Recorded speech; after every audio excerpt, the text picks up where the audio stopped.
بتلایا کہ غیبت ہے کیا. ایحب احدکم ان یأکل لحم اخیہ میتا، کیا تم میں سے کوئی یہ پسند کرے گا کہ وہ اپنے مردہ بھائی کا گوشت کھائے؟ وضاحت کے ساتھ فرمایا کہ یہ غیبت کرنا ایسا ہے جیسا بھائی مر گیا، اس کی لاش کو بھمبوڑا جا رہا ہے، چھچوڑا جا رہا ہے اور اس میں سے گوشت کھایا جا رہا ہے. یوں ہے ایحب احدکم، کیا کوئی پسند کرے گا ان یأکل لحم اخیہ میتا، فرمایا فکرہتموہ، اس کو تو سارے کے سارے ناپسند کرو گے، اس سے کراہت کرو گے. واتقوا اللہ، تو پھر اللہ سے ڈرو. یہ غیبت بھی وہی ہے. اگر یہ معلوم ہو جائے کہ ڈریکولا ہے، خون آشام بلا ہے اس محلے میں، تو لوگوں کا کیا حشر ہوگا؟ ہم یہ سمجھتے ہیں کہ یہ صرف تصوراتی لوگ ہیں، ڈریکولا خون پینے والے، گوشت کھانے والے. اور ڈریکولا بھی غالباً خون ہی پیتا، گوشت تو نہیں کھاتا، وہ خون پیتا.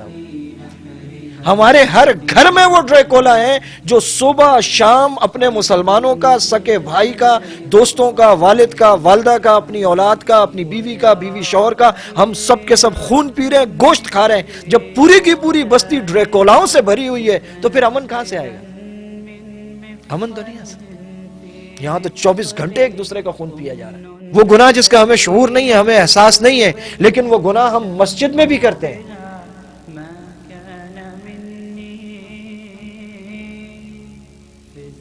امام صاحب کو 2 بجے نماز پڑھانے کے لیے آنا چاہیے. 2:01 ہو گیا، غسل ہو گیا، وضو دوبارہ کرنا پڑ گیا، وضو کے لیے پانی نہیں آ رہا، کپڑے پہ کوئی چیز لگ گئی. نماز پڑھانا ایک ذمہ داری ہے. کپڑے بدلنے پڑ گئے ان موقع پر، کوئی اچانک داغ نظر آ گیا.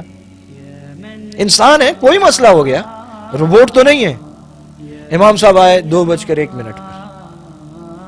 2-4 دن کے بعد پھر دیر ہو گئی، 2:02 ہو گئے.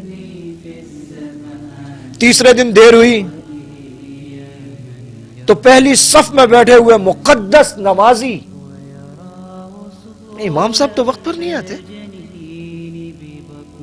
کسی دوسرے امام صاحب کا انتظام کرنا چاہیے. وقت پر نہیں آتے، تاخیر کر دیتے. اس کا نام غیبت ہے. یہ غیبت ہو رہی ہے. کس کی غیبت ہو رہی ہے؟ جس کے پیچھے ہم نماز پڑھتے ہیں اس کی غیبت ہو رہی ہے. کتنی عجیب بات ہے کہ بچوں کو سگریٹ کی لت لگ جائے، پان کی لت لگ جائے، کوئی اور الٹی سیدھی چیز کھانے لگے تو والدین کتنے فکر مند ہوتے ہیں. اور اگر وہ غیبت اور چغلی کرتا ہے تو اس کی تو طبیعت ہے، بڑا مزاحیہ ہے، یہ چھوڑتا ہے کسی کو بھی نہیں. 1 کے 10 ہیں اس کے پاس تو جواب. حضرت صارم سے کسی نے کہا 1 سنائے گا 10 سنے گا. انہوں نے کہا 10 سنائے گا 1 بھی نہیں سنے گا. زبان کی تیزی پر ہم بچوں کی تعریف کرتے ہیں، ان کی حوصلہ افزائی کرتے ہیں. جب بڑھتے بڑھتے وہ کینچی کی طرح کترنے لگتی ہے تو پھر کہتے ہیں کہ کترنی ہے. کیا تو ہم نے سب خود ہے. اگر وہیں اسے روک دیا ہوتا.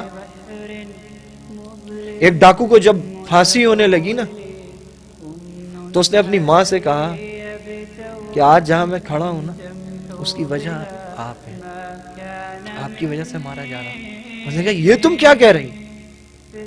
میرا تو دل رو رہا ہے تمہارے اس انجام پر. انہوں نے کہا کہ اگر اس دن مجھے روکتی نا، جس دن پہلا انڈا پڑوسیوں کا اٹھا کر لایا تھا میں، تو آج یہاں نہ کھڑا ہوتا.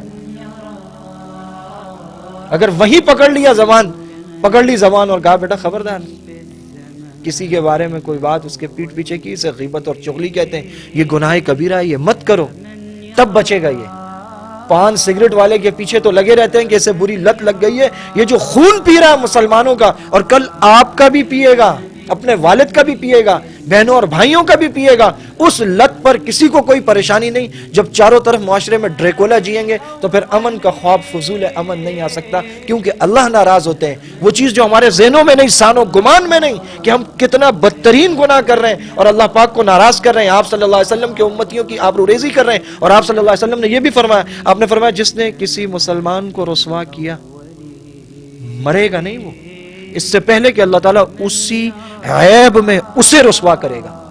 جس بات پر ہم غیبت اور چغلی کر رہے ہیں کسی کی، ہماری ہوگی. جس پر ہم کسی کو رسوا کرنے کی کوشش کر رہے ہیں ہم رسوا ہوں گے. آپ نے فرمایا مرے گا نہیں, وہ رسوا ہوگا اسی عیب میں.